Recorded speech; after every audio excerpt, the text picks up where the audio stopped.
As we mentioned just a few minutes ago, the confirmation hearing into one of President Trump's most polarizing cabinet picks is underway right now on Capitol Hill. This is a live look at the Senate Finance Committee hearing, which started just moments ago. Robert F. Kennedy Jr. is tapped to be the country's next Secretary of Health and Human Services.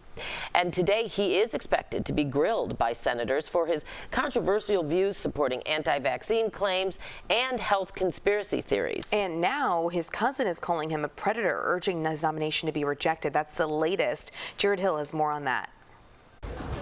One day before his confirmation hearing, Robert F. Kennedy Jr.'s first cousin, Caroline Kennedy, with a warning to senators. Bobby himself is a predator. The daughter of President John F. Kennedy claimed RFK Jr. is unqualified to be Secretary of Health and Human Services. Bobby preys on the desperation of parents of sick children, vaccinating his own kids while building a following, hypocritically discouraging other parents from vaccinating theirs. Meeting with senators on Capitol Hill. Sir, your cousin called you a predator. What do you say to that? No response from Trump's potential cabinet member. If confirmed, Kennedy would oversee the FDA and CDC. Kennedy has backed popular concepts like overhauling the nation's food supply. We're mass poisoning our children with processed foods. Today, senators are likely to grill him on his controversial takes on issues like fluoride and vaccines. Not one of the 72 vaccines currently on the schedule, mandated for our children, has ever been tested against a placebo. We're all concerned. I mean, he's a disruptor. Can he be a disruptor without being a destroyer? We'll see. I don't agree with everything that he says, but we certainly both think that there's opportunities in nutrition. President Donald Trump tapped RFK Jr. to run the nation's health agencies back in November after the one-time Democratic presidential candidate dropped out of the presidential race. Jared Hill, CBS News. Nomination of Robert F. Kennedy Jr. A little bit more. Let's bring in Arthur Allen, a senior correspondent with KFF Health News, the journalism arm of the nonprofit Kaiser Family Foundation. Thank you so much for being with us this morning. Thanks for having me. Now, Kennedy's nomination has obviously received backlash from both Republicans and Democrats and thousands of healthcare professionals. What are you expecting from today's confirmation hearing? Softball questions or not? Well, it's hard to tell. There's going to be a lot of very hard questions from the Democrats. Elizabeth Warren submitted a letter with 175 questions, and she probably won't get a chance to ask them all, but there's a lot of questions. There's a lot of, doubt about him, really on both sides of the aisle. It's just a question of whether Trump can get everybody in line on the Republican side to support him, and then there are a few Democrats who are said to be possible yes votes, but most of them are against him, and maybe all of them.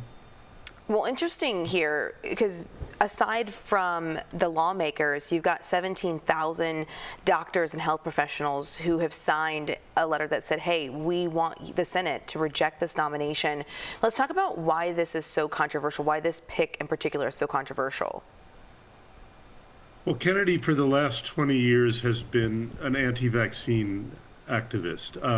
I wrote my first article about him in 2005. It was in slate.com. It was in response to an article he wrote in Salon and Rolling Stone that was later retracted because it had so many errors in it.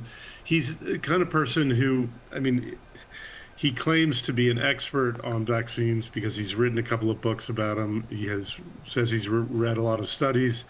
His interpretation of the evidence is just completely different from what any scientist or really, in my view, a reasonable person would interpret the evidence. That 2005 article he wrote reviewed the same evidence that I had written about in a 2001 article 4 years earlier in the New York Times Magazine, and he just came to completely different conclusions that were, as I said, the article was later retracted. It was just not true. He thinks most vaccines are dangerous and that they're the cause of all these health problems that we see, right. Particularly in children, which are obviously concerning problems, like the increase in autism and diabetes, asthma.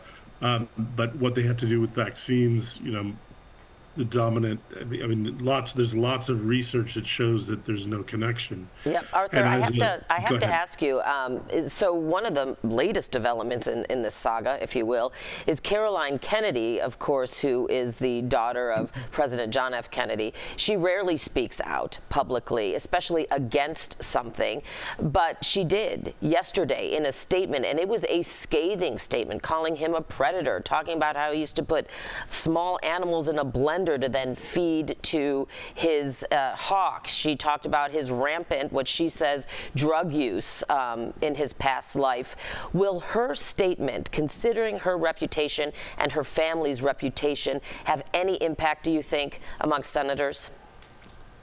I mean, it could have some. I mean, as we've seen, like in the nomination process for Pete Hegseth for defense and other places, personal foibles of candidates, like their abuse of others, alcoholism, sexual predatorism, that doesn't seem to really bother anybody in Congress, in the Senate. I mean, it could have a marginal impact. I think what's more important is that these senators have to face the fact that Kennedy's going to be in charge of a $1.8 trillion budget, 80,000 employees. He's responsible for the health of the country, and his ideas are just way, way out of the mainstream.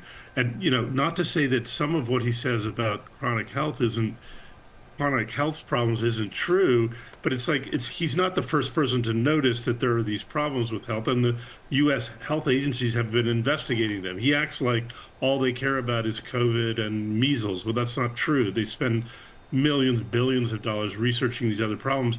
They're not entirely, controllable by U.S. health agencies. Arthur, and if he sorry to took cut you over, he off, wouldn't but be able to we're running control out of it either. time. You know how TV is. We appreciate your insight. You've been covering this for more than 20 years. A senior correspondent with KFF Health News. Thank you for the insight. And again, sorry for cutting you off there.